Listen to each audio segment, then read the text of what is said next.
Hey, what's up, everyone? Welcome back to another episode of Unf cking your CX. I am your host, Zach Hamilton, but you all already know that. What I'm really excited for is a veteran CX leader who's been in the trenches, has now come to the hot seat because she is just cringing everywhere. So, Trish, welcome to the show. Zach, thank you for having me. I'm very excited to be here. Yes, I love your background. I meant to ask you, you must be a Disney family. We are a Disney family. You can see I am loud and proud. There's also elements of Philly sports fandom, which I also have back Uh, there, and my, must reads for work and then family. Yeah, it's all represented on my bookshelves back there. Very cool. I am curious. Maybe I'll start another hot topic before we jump into it. But what did you think about the whole Splash Mountain to Tiana? Fan or not a fan? Well, it's such a tough one. I mean, I am obviously on board with all the reasons why Splash Mountain had to go. Yep. But having been, a long time going to Disney since I was a child, it was, one of the core things that we would always do in the Magic Kingdom. So on board with the reason, and actually have experienced the new ride, and as Disney does with everything, it's It's phenomenally amazing. beautiful and immersive. And so I think overall it's a win. Very cool. We haven't been able to experience it yet, but we are this summer. So I'm with you. Understand completely for the reason. And quite frankly, I'm excited to see some of these new updates that are being updated and reimagined for the movies now that are coming along with my kids. Yeah, yeah, So it's cool to really see. cool. Really, really cool. And nobody does it better than Disney, in my opinion. So No, they don't. excited to watch the evolution there. They really know how to unfuck CX. So Trish, let you and I had a quick conversation before we started the podcast, and you had three topics, and one of the topics that you really wanted to, really think about today was, change management. So would you like to elaborate kind of what you're seeing, what's making you cringe, why change management's so important to us as CX leaders?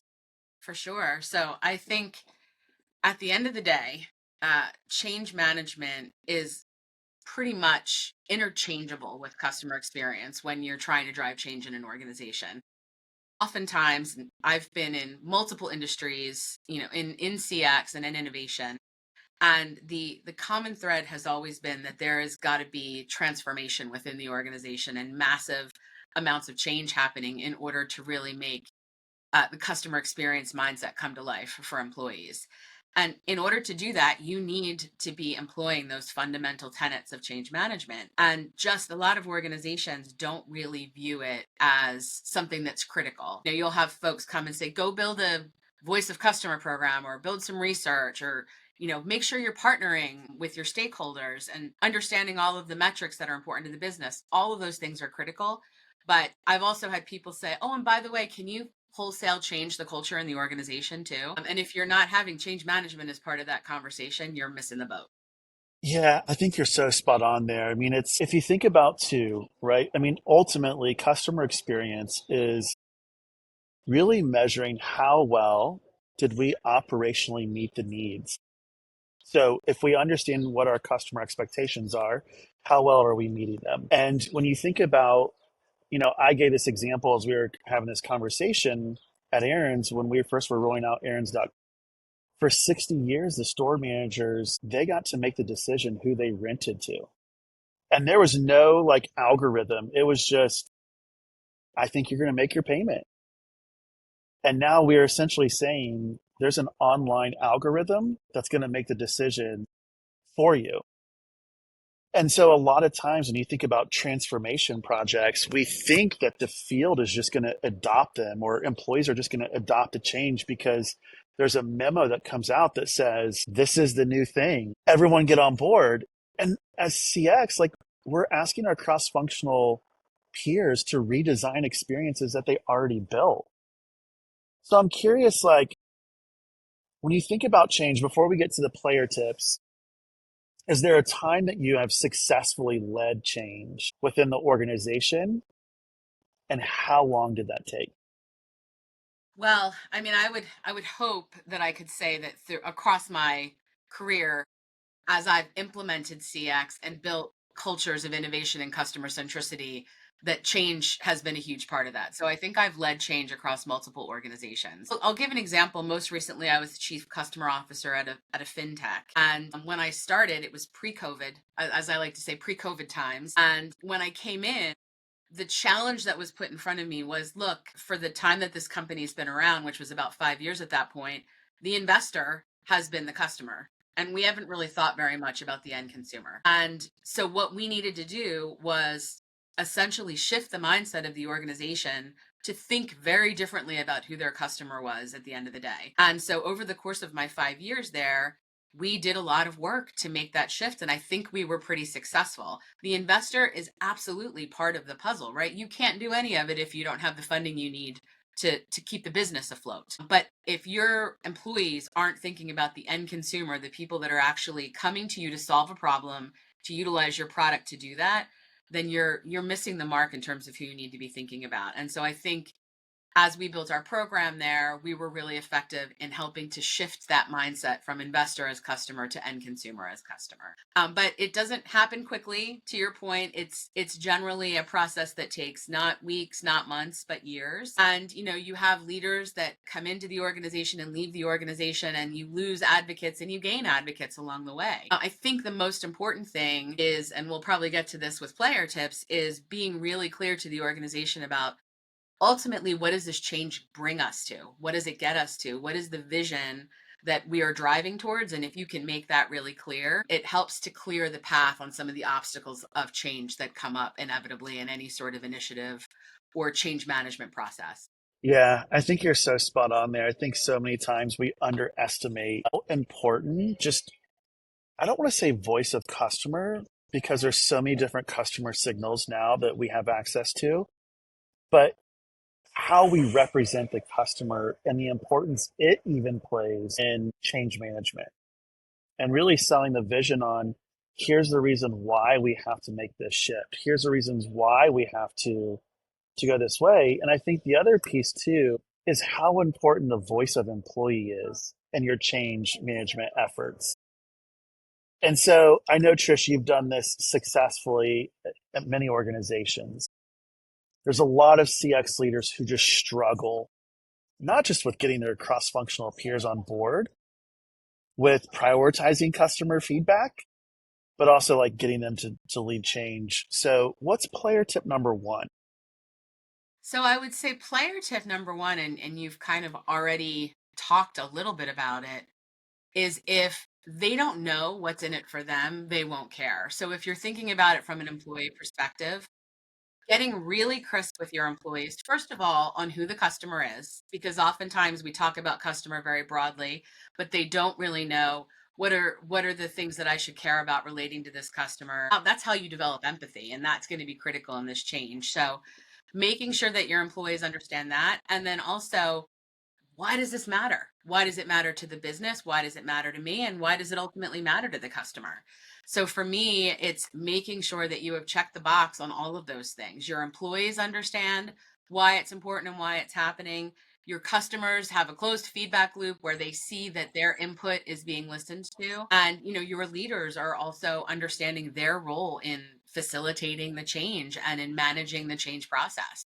Yeah, it's so interesting, Trish, is like one of the common reasons for like the WIFM, what's in it for me, is it's typically not geared towards employees. Like executive leaders will gear it more towards, well, it'll help us grow our customer base, or it'll help us do X, Y, and Z, which will then in turn maybe mean down the line we could, pay more bonuses or pay, more increases. And that doesn't necessarily solve it. And so I'm curious, like, one, why do we typically lean towards that, or should, and then two, how specific of the WIFM does it have to be for employees? Yeah, so I think number one, oftentimes the leaders that are communicating are folks that are energized or inspired by that bottom line themselves personally. And that's okay. Everyone has different reasons for getting up in the morning and doing what they do. But assuming that every employee feels the same way about that as you do is a mess. And, I say this to any leader that I talk to or any conversation that I have, I'm motivated by impact. We all love money, right? We all love to make money and to live comfortable lives. But It's not necessarily the thing that motivates me. And it's not the thing that motivates every employee in the organization. And so this is again where if you're thinking about change management the right way, you're communicating to the audience to whom you're expecting to make the change. You're not communicating to yourself. And so you have to tailor your message to the audience that is going through the change. And I think, you see it a lot right now, Zach, with organizations coming in with amazing AI solutions and putting them in front of agents and saying, this is going to change your life and we're going to start using it next week and good luck. And we don't set the stage for them and we don't explain to them how this is going to create a better environment for them. Oftentimes the message with some of these tools is this is actually going to enable you to be incredibly empowered in your interactions with the customer. But we don't talk about that. We say it's going to make us more efficient, it's going to save us money, instead of really leaning into what matters to that person, which is how it's going to affect me day to day. It's going to allow me to do a better job for my customer, which, yes, will ultimately maybe get me a better role in the organization or get me a different opportunity. So we're just missing who the message is going to. And we're also missing that not everyone is motivated by the same things. I love that. So spot on. If you think about player tip number two, what is it? And then why is it so critical to change management? So, what it is a little of what we've talked about, being really crystal clear on what the vision for the future looks like. Not just here's the thing and here's what it's going to do for us this week, this month, this quarter, which most businesses are very, very good at doing, but moreover saying this is the type of organization we want to be and this is how we want to show up for our customers, and this tool or technology that we're bringing in or putting in place now is going to enable us to do that by doing these things. And so you're not just saying here's the thing, adapt to it, and it's going to make a difference in our bottom line at the end of Q1 or Q2 or at bonus time, but saying this is going to change our organization fundamentally, and it's going to enable us to meet our purpose or to live by our core values. Like that is something that employees hunger to hear. And I have heard it time and time again. People underestimate how much people really want a vision from their leadership. You have to balance that with the realities and the things that are happening in the short term. But part of change management is getting really crisp and clear on what that vision is and how you're communicating that to your people. Yeah, it's so interesting. I always like to watch certain movies for some inspiration. And I recently just watched Jobs with Ashton Kutcher was playing Steve Jobs. And I've seen that movie like probably 20 or 30 times. It just serves me. But I always like to your point when you talk about mission, when they ask Steve, so now what? As he starts to realign the entire board and repositions it, and he says his mission very clearly. It's time to go put a dent in the world. And I get goosebumps on that because I'm with you. Like, yes, I want to live comfortably, but money isn't the reason. Like, I want to make an impact. And so many people do too. But I've been in part of organizations where they can't even tell me what the vision is, let alone how am I supposed to understand what impact means in my specific role.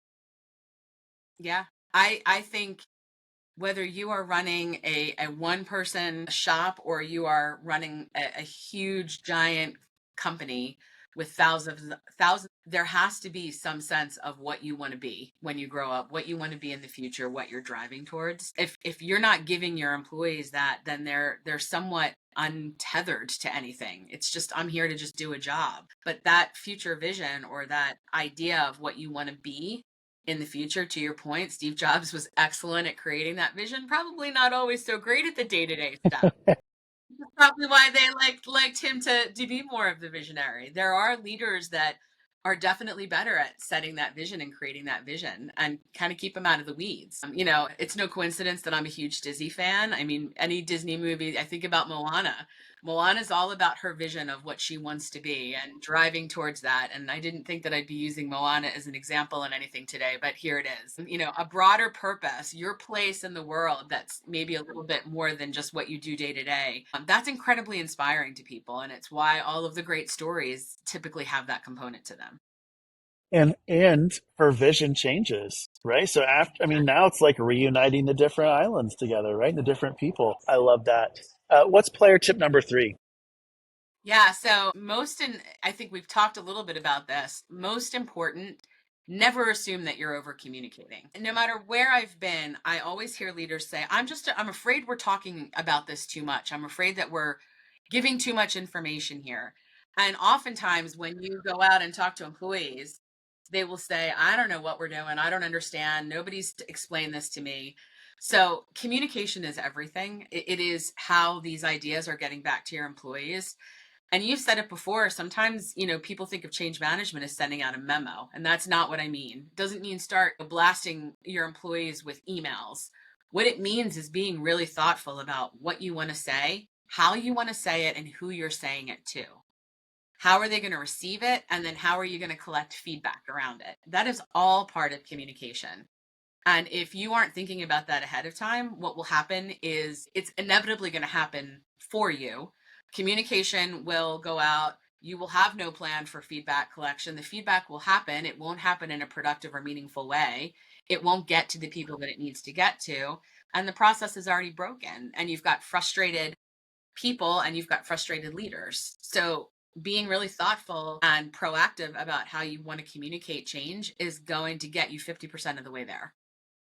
Yeah, and ultimately, I love this topic as it pertains to CX leaders because oftentimes we are the ones closest to our customer. Yes, we have, like, if you are in a service business or a retail business and you have your frontline team, like, yes, they're the closest to the customer or your contact center, but ultimately, like, we're right there with them. And so a lot of times the best CX leaders I know, and I know this is you are influencing your executive team on what that communication should look like and sound like and feel like, to where it is very customer centric, but also employee centric. And I love what you're saying about the communication. Oftentimes, where I see the breakdown is the CEO might have a really incredible message, but then the stewards of that message think about, her executive leadership team, well, maybe they don't quite understand it beyond their specific department and what it means for them. And so there's a lot of breakdown. I'm curious as we think about, we're wrapping this up. I'd love just to hear, your role as the chief customer officer. How did you influence those specific communications? Well, one of the great things that happened to me in my last role was that I was asked to pull together a working team around change management. And I think, it's funny because CX folks often become the culture bearers, the communication bearers, the change bearers. And so it was a very logical place for it to land. And my role then became to be the connective tissue between all of those different stakeholders, or that, we call them silos, that are thinking about their thing and not really thinking about the broader picture or not thinking about what the CEO might be thinking about, and being that connection point between those folks and being able to know enough to be dangerous and tell truth to power. That is a real thing in this role, where you have to be willing to kind of go out on the limb and say, this thing is broken. This is not working. We need to change it. We need to think about how to bring people in differently or better. So I think how I've done that is by, first of all, having relationships in place with all of the stakeholders. It is the most critical thing that as a CX leader, I think you need to do, is to build relationships across the entire organization. And then to also understand, what are all those folks driving towards? How's this change going to impact them? And how can we tell that story effectively in a bi-directional way, not the CEO talking at them, not them talking at leadership, but really collectively pulling folks together to tell a complete and a very real story for the organization. Mm. Trish, we'll just mic drop it there. You're like the third conversation in a row where everyone's talking about how important it is to have that relationship as a CX leader. Couldn't say it better. Well, Trish, thank you so much. You are a wealth of knowledge. You're an incredible CX leader. If anyone wants to just carry on the dialogue with you, how can they find you? They can find me on LinkedIn. Please hit me up. I love talking to leaders in the space.